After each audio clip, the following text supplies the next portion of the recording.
ফ্রান্সের যেই পণ্যগুলি আমাদের দেশে রয়েছে এই পণ্যগুলি বর্জন করতে হবে।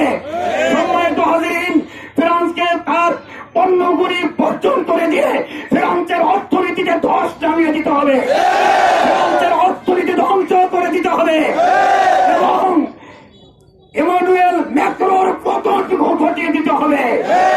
সংগ্রামী উপস্থিতি, আমি আপনাদের কাছে অনুরোধ জানাবো যে আপনারা এই প্রতিবাদ অব্যাহত রাখবেন, কারণ আল্লাহ নবীর বিরুদ্ধে আর এর প্রতিবাদ করতে হবে, নিন্দা করতে হবে এবং সংসদের অধিবেশন থেকে সংসদের নিন্দা প্রস্তাব পাস করতে হবে। ব্যঙ্গচিত্র করার জন্য, কটূক্তি করার জন্য আমাদের এই দেশে অনেক নাস্তিক, অনেক মোরতাদরা রয়েছে, তারা ফ্রান্সকে সমর্থন দিচ্ছে। আমাদের পার্শ্ববর্তী প্রতিবেশী একটি দেশ ফ্রান্সকে সমর্থন দিয়েছে, তারা মুসলমানদের শত্রু এবং তারা ফ্রান্সের বন্ধু হিসেবে তারা পরিচয় দিয়েছে। অতএব ফ্রান্সের যারা বন্ধু, আমি বলতে চাই তারা মুসলমানদের শত্রু।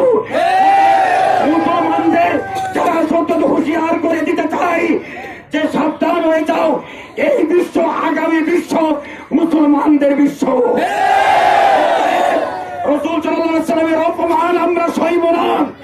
রাসূল সাল্লাল্লাহু আলাইহি ওয়াসাল্লামের অপমানে যে সমস্ত মুসলমানদের অন্তর কাঁদে না, তারা মুসলমান নয়, তারা রাসূলের দুশমন।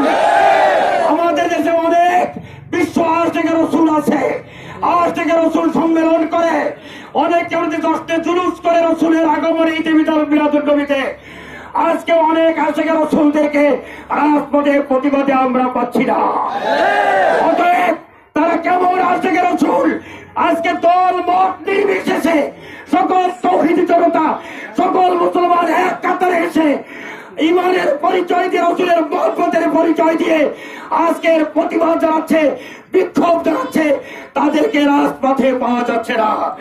সংগ্রামী হাজিরিন, আমরা এই মুহূর্তে ফ্রান্সের কিছু করতে পারবো না। আমাদের কাজ হলো ঘৃণা এবং প্রতিবাদ, বিক্ষোভ অব্যাহত রাখা। আমি আবার বলছি, ফ্রান্সের যে সমস্ত পণ্যগুলি বিভিন্ন দোকানে মার্কেটে রয়েছে সেইগুলি বেছে বেছে সেইগুলিকে বর্জন করা। কারণ দোকানদার ভাইরা মনে করতে পারেন আমরা টাকা দিয়ে তো নিয়ে এসেছি, আর যদি বিক্রয় না হয় আমরা সমস্যায় পড়বো। আপনার ব্যবসা, আপনার দোকান, আপনার বাণিজ্য রাসূলের মহব্বতের চাইতে বেশি হতে পারে না।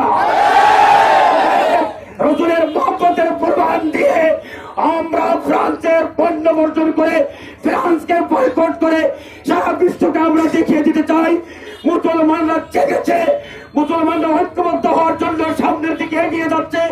মুসলিম বিশ্বকে আজকে যারা নেতৃত্ব দিচ্ছে, তুরস্ক সহ যে সমস্ত দেশ, তাদের সমর্থনে, তাদের সঙ্গে থেকে আমরা সামনের দিকে এগিয়ে যেতে পারি। ইসলামের দুশমনেরা, মুসলমানের দুশমনেরা, আল্লাহ এবং রাসূলের দুশমনেরা যেন এই দুঃসাহটা দেখাইতে না পারে। আল্লাহ রাসূল সাল্লাল্লাহু আলাইহি ওয়াসাল্লামের অপমান করার জন্য, কটূক্তি করার জন্য আসুন আজকের এই বিক্ষোভ সমাবেশ থেকে, এই মিছিল থেকে আমরা দীর্ঘ শপথ গ্রহণ করি। রাসূলুল্লাহ সাল্লাল্লাহু আলাইহি ওয়াসাল্লামের অপমান কোন ক্রমে, কোন স্থানে, কোনভাবে আমরা মেনে নেব না। আমাদেরকে যেন তৌফিক দান করে। সবাই বলে আমিন। ওয়া আখিরু দাওয়ানা আলহামদুলিল্লাহ। আল্লাহুম্মা আমিন।